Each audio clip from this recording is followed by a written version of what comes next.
Hola, un placer que estén con nosotros nuevamente.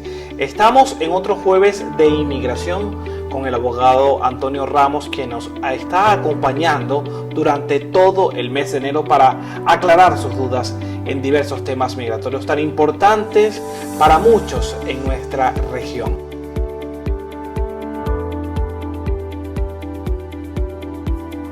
Quiero comenzar esta primera parte de la entrevista con los abogados de inmigración Antonio Ramos y Sofía Carballosa, con un tema que sin duda ha marcado la atención de toda la agenda informativa finalizando el 2021 y ahora por supuesto en el 2022, y es la situación en la frontera. Desde que se restableció el programa Quédate en México, aproximadamente hay 70,000 personas, un número que puede seguir creciendo, que están allí a la espera de defender su caso de asilo. Antonio, ¿cómo ves tú ese proceso para este año que comienza? Orián, nosotros a veces no nos gusta hacer predicciones, pero hay cosas que hemos podido predecir porque se ven evidentes en este momento. Y si nosotros recordamos la pasada administración del presidente Trump, ya estaba una crisis en la frontera y crearon el MPP. Ha venido mucha gente, hay más gente entrando, y cuando la gente nos habla de la crisis en la frontera este año, yo pienso que la crisis en la frontera está por venir. Que la crisis de la frontera no es hoy, la crisis de la frontera va a ser después, porque se está acumulando, los oficiales de asilo están que no dan abasto, están tomando muchos de los casos en la frontera, se están haciendo a través de videoconferencia con los oficiales de asilo en Colorado, en Chicago, en otras zonas, inclusive en Miami, y hacen la entrevista con la persona en la frontera y ellos desde acá. Claro. ¿Es muy difícil ese proceso?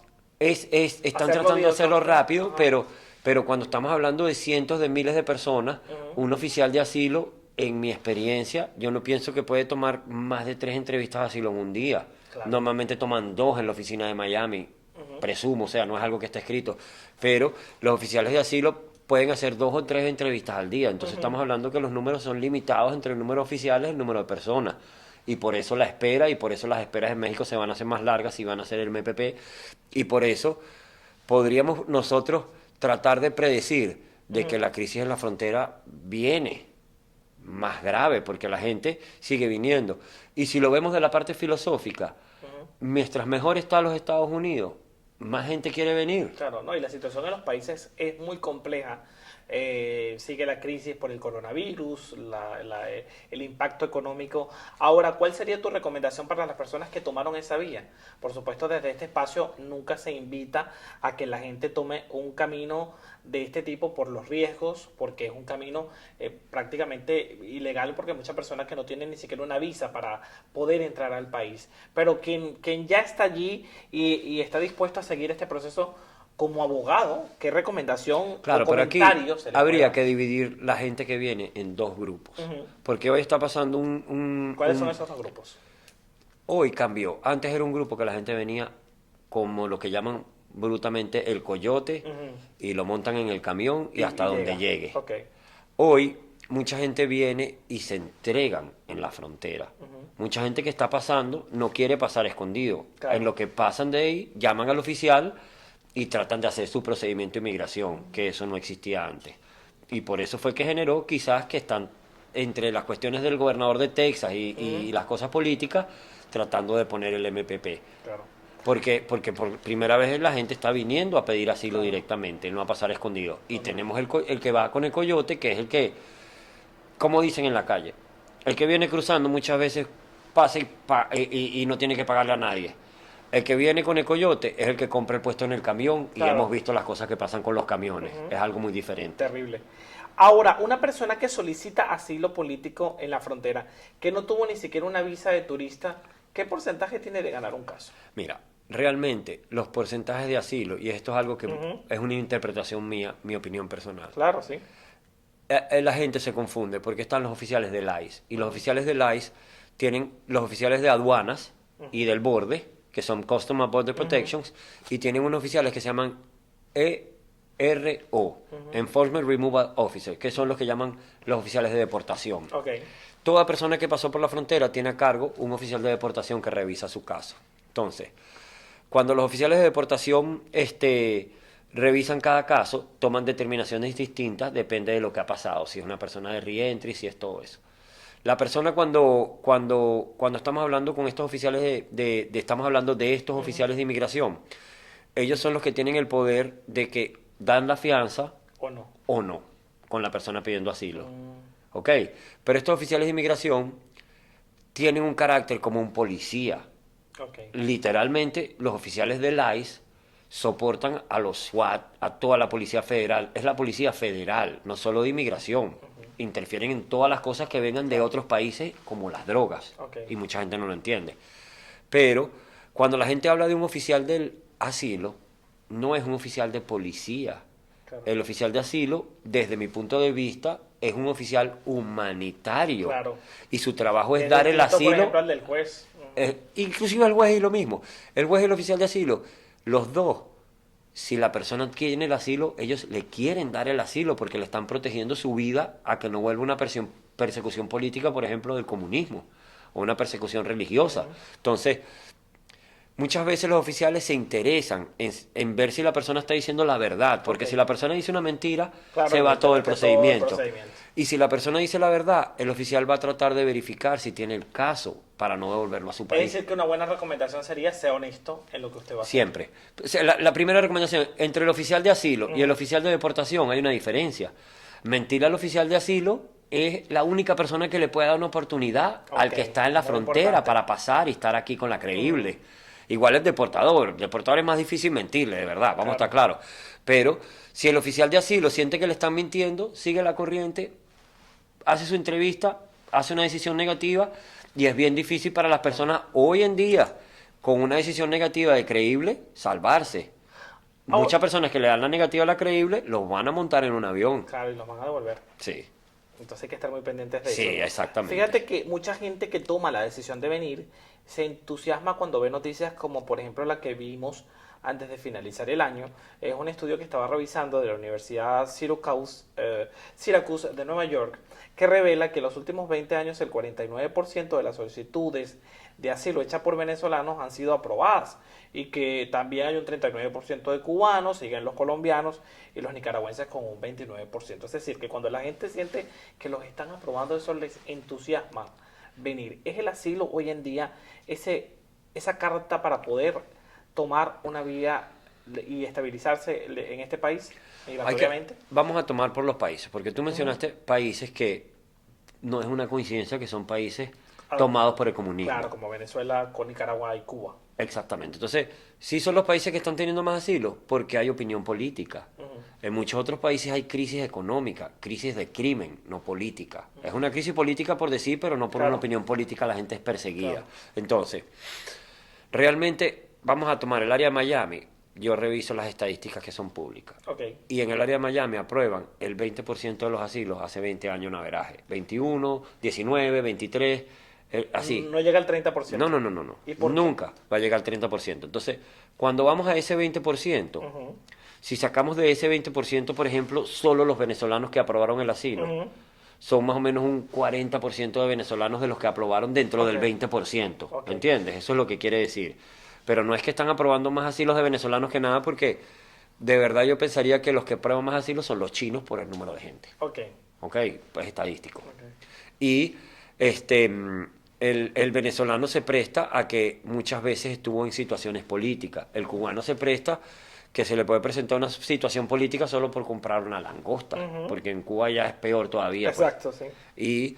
Y muchas veces hemos visto que cuando la persona viene, quiere saber qué decir y qué no. Y inclusive a veces que el abogado no me prepagó, que la gente no me dijo. Mi consejo para una persona que va a pedir asilo es, venga a pedir asilo si tiene miedo de estar en su país. Claro. Y normalmente también como demostrar. Claro, pero entonces yo veo gente que a veces se le hace tan difícil demostrar algún tipo de manifestación política que uno no puede decirle al cliente que es un mentiroso, pero muy difícil que un mundo de hoy, que la gente toma tantas fotos, que todo, el que ha manifestado políticamente no tiene ninguna evidencia. Claro. ¿Entiendes? Eso lo van a pedir. Entonces no es que se lo piden, pero por ejemplo, si tú sales en Cuba a manifestar y te pasa algo, se entera todo el mundo. Tú tienes que sustentar tu caso. Claro, pero se sustenta. Pero, Orián, vamos a hacer el 101 de la jurisprudencia, que aquí es relevante. Para una persona qué necesita para ganar el asilo. Y eso te iba a ir la pregunta, porque si estamos hablando que aprueban entre un 20 y un 23%, ese 40% son venezolanos, la pregunta que me hace es, ¿qué tengo que hacer yo para ganar? Ok, y para pero estar en ese, aquí estamos. Para ganar el asilo en ese general, 40%. todos los países. Esto es la jurisprudencia. Ajá. La persona tiene que demostrarle al Ujú. oficial o al juez, dependiendo del tipo de asilo, Ujú. en su discreción, que la persona va a sufrir un grave daño o muerte de volver a su país por uno de los 5 nexos. Y los nexos son religión, raza, Ujú.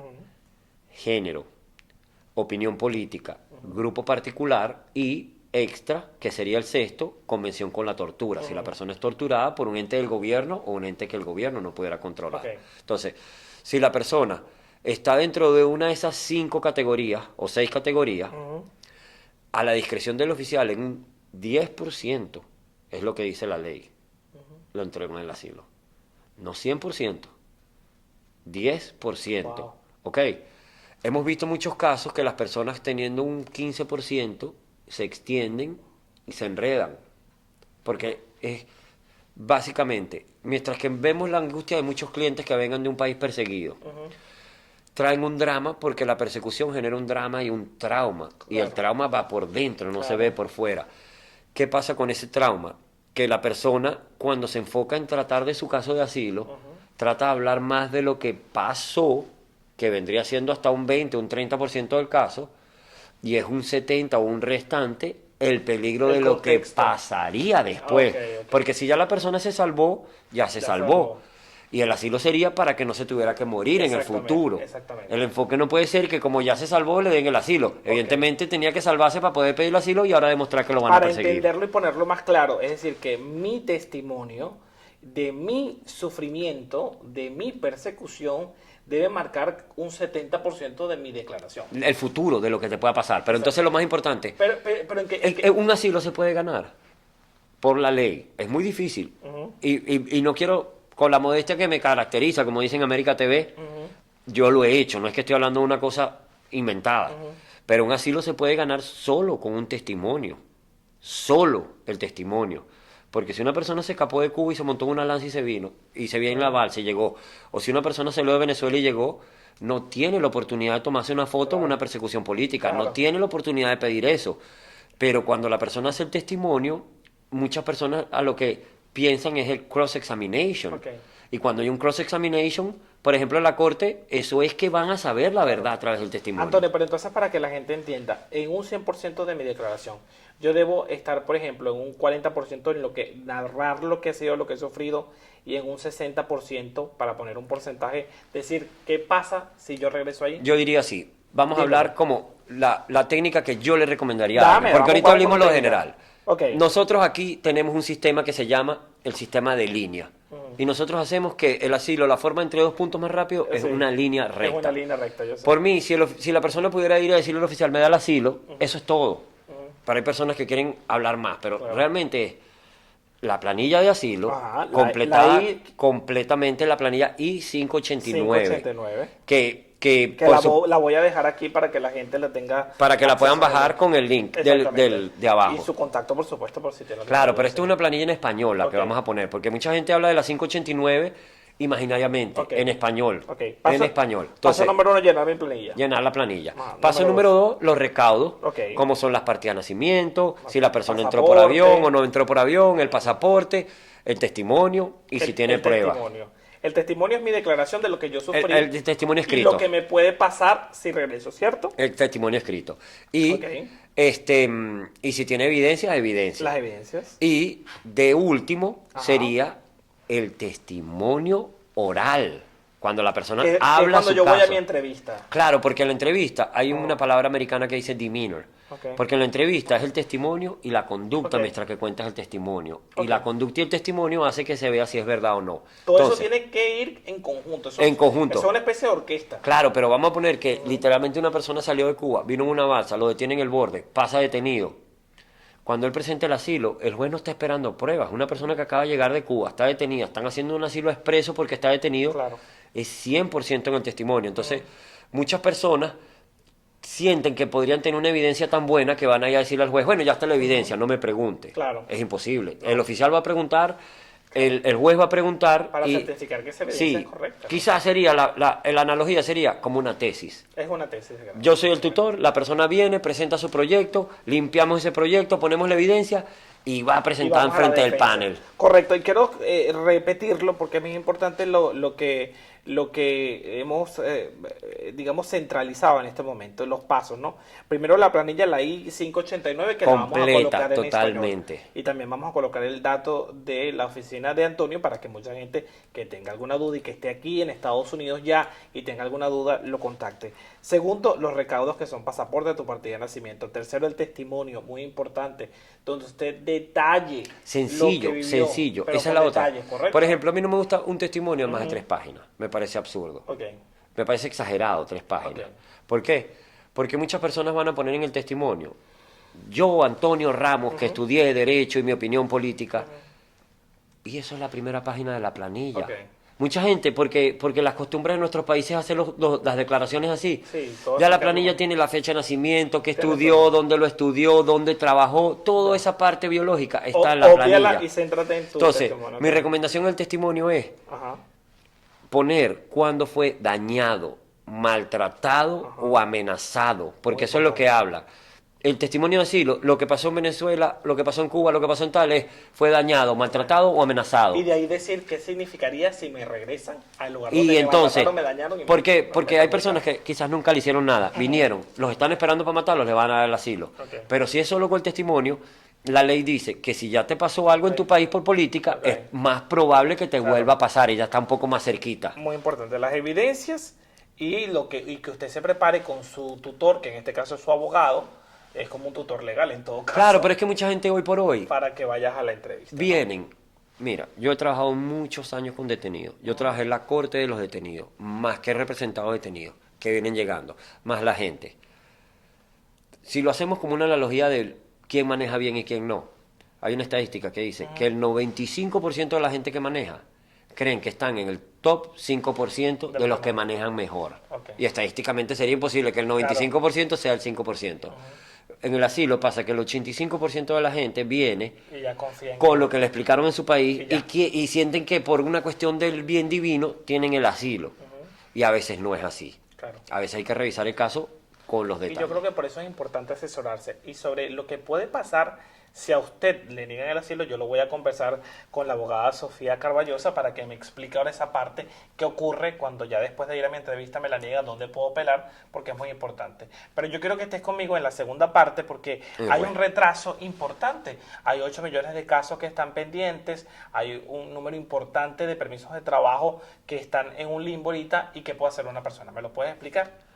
Para los permisos de trabajo que están en No, pero eso me lo vas a explicar en la segunda parte de esta conversación. Sí, porque esa es otra... Esa es otra rama, pero regreso con Sofía, entonces explico ya claro, pero yo quisiera concluir. Adelante, sí. Vamos a decir un momento. Aquí vamos a hablar hoy del asilo. Entonces, el asilo, para decirlo rápido, hay varias maneras. La persona puede venir en avión o puede entrar por la frontera. Si la persona vino en avión o entró por la frontera sin que lo vieran, normalmente hace el papeleo del asilo a través de la oficina de asilo. Si la persona va a la oficina de asilo y la aprueban el caso, ya. Perfecto. Si no le aprueban el caso, es la mejor alternativa. Claro, si no le aprueban el caso, lo refieren a la corte. Si las personas vienen por la frontera y se entregan y los dejan salir, van directo a la corte. Ahí no hay posibilidad. No hay posibilidad. Y si la persona es detenida por inmigración, que ahorita hay ciertos memorandos que no están deteniendo y no había metido el asilo, tiene que meter el asilo directo en la corte. Entonces, cuando ya estamos hablando de... ¿Si te llaman y te niegan ese asilo? Ahí vamos. Si la persona está en la oficina de asilo y le niegan, se llama el asilo afirmativo. No es que le niegan, sino que el oficial le dice, mire, yo no se lo puedo dar, no consigue evidencia, tiene que revisarlo un juez. El asilo afirmativo solo hay que convencer a un oficial. Es mucho más fácil convencer a un oficial que en la corte al juez, al fiscal y a todo el mundo. En esta segunda parte ya me acompaña la abogada Sofía Carballosa. Un gusto que esté conmigo el día de hoy. Gracias. Porque sin duda es el tema del asilo es muy complejo. Y hay un punto que me da mucha curiosidad. Si bien hay muchas alternativas para defenderlo, hay una realidad que puede ser que un juez me diga, me lo niegue, ¿no? En el caso de la oficina de asilo, que es el primer punto donde uno va, ¿correcto? ¿Qué puedo hacer si me niegan ese caso? Pues vamos a empezar primero cuando una persona lo detiene inmigración, porque en realidad ahí mismo es cuando empieza un caso de asilo también. Okay. Una persona cruza la frontera porque teme regresar a su país. Claro. Inmigración los detiene y ahí empieza lo que es el asilo. Porque cuando llegan al centro de detención, el oficial le va a preguntar si ellos temen regresar a su país. Y claro, si uno teme regresar a su país, le dice que sí. Lo tiene que expresar. Lo tiene que expresar. Correcto. Eso le da la avenida para que tengan una entrevista de miedo creíble, que es la primera entrevista que se hace en el centro de detención. Si yo paso esa entrevista, si yo digo tengo miedo, me están persiguiendo, he sufrido mucho en mi país, ¿qué pasa después? ¿Él me aprueba esa entrevista? Te harán unas cuantas preguntas y si el oficial piensa que sí, usted tiene un caso válido, pues entonces va al segundo paso, que es que va a tener la oportunidad de presentar su caso de asilo. Su caso formal. Su caso formal de asilo. Primero tiene que pasar la entrevista de miedo creíble en el centro de detención y luego empieza la aplicación del asilo. Ahora fíjese, doctora, hay una realidad. Hay mucha gente en los centros de detención esperando. Yo tengo conocidos que llevan meses. ¿Esa espera no afecta mi proceso? Esa espera sí afecta ese proceso. El asilo tiene que ser sometido usualmente al año de que alguien llegue a los Estados Unidos. Así que enseguida que esa persona cruce la frontera, pues ahí empieza el día 1. Okay. Y puedes aplicar después del año, pero para que le salga mejor el caso lo debe hacer lo más antes posible, porque claro, uno vino para acá huyendo de su país y teme regresar, así que debe someter la aplicación lo más antes posible. Okay. Sí, esto en el caso de las personas que llegan por la frontera, pero si yo llego por avión aquí a este país y decido aplicarme asilo, voy a mi proceso, voy a mi entrevista y me lo niegan. ¿Yo puedo apelar esa decisión? Bueno, lo primero es que va a tener una entrevista con un oficial de inmigración de asilo. Claro. Si que esa, no es un juez. Que no es un juez, Es exacto, aclarar. correcto. Okay. Si esa entrevista, pues se la niegan, entonces usted tiene una segunda oportunidad de presentar el caso en lo que es la Corte de Inmigración frente a un juez de inmigración. Ahí el proceso es un poco más Eso formal. Recuerden que van a estar en una corte y es más complejo. Es más complejo. Es más complejo. Sí. Ok. Y la posibilidad de ganarlo en corte es más difícil que en la oficina, ¿verdad? Bueno, ya cuando estás en la corte es porque un oficial de asilo de inmigración determinó que su caso no merita que le den el asilo. Así que por eso le dan la segunda oportunidad frente de un juez de inmigración y ahí pues se pelea más fuerte. Más fuerte, ¿no? El tema del costo, porque evidentemente esto es un trabajo de estudiar un caso con el cliente, prepararlo para que se rija por el testimonio, la declaración que es muy importante. El tema del costo muchas veces preocupa, ¿no? A la persona que viene con una persecución política y dice, ay, ¿cómo yo pago esto? Y pago una apelación. Claro, y no están trabajando. ¿Cuál es la recomendación que usted hace a esa persona? La recomendación que yo le hago a esas personas usualmente es que hay muchas organizaciones y por Miami también especialmente que se dedican a trabajar los casos por lo que nosotros decimos pro bono, que es de bajo o de no costo, para que las personas también tengan la oportunidad de llevar su caso. Claro. Y doctora, es muy importante sin duda la orientación de un buen abogado, porque hay gente que de repente por temor dice, no, yo no tengo cómo pagar, yo lo presento solo. Pero presentarlo solo sin tener conocimiento definitivamente, es complicado, ¿no? Lamentablemente yo entiendo esa parte que a veces es muy difícil para los clientes pagar lo que es un abogado, pero como abogada es lo mejor y es una diferencia entre noche y día, porque muchas veces los clientes tienen buenos casos de asilo, pero no saben cómo expresarlo. Del área de la inmigración que es tan variada, con esto quiero concluir esta sección, esta segunda parte de la entrevista, hay muy variada, hay visas de talento, hay reunificación familiar, están los asilos, están las visas de trabajo, de inversión. ¿Cuál le gusta más y por qué? ¿A mí? Pues a mí me encantan las fianzas.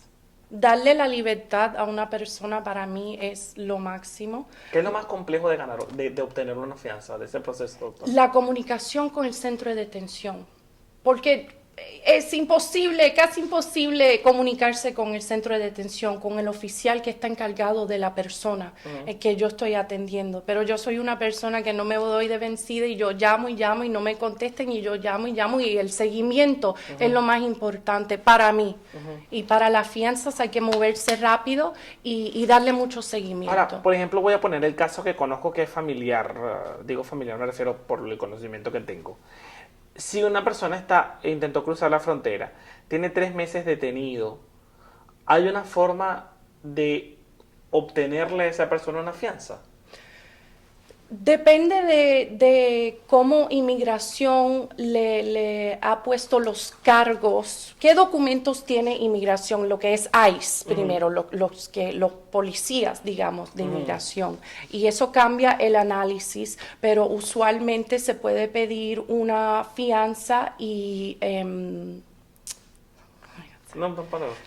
Se puede pedir una fianza y usualmente necesitan lo que es un patrocinador. Ok, una persona que diga, yo estoy aquí y exacto, yo estoy aquí, soy familiar, soy amigo, soy compañero de trabajo de antes cuando vivíamos juntos en Venezuela y estoy dispuesto a hacerme cargo de esta persona y garantizar que él o ella va a llegar a su fecha de corte. Ok, es un compromiso que hace la persona, ¿no?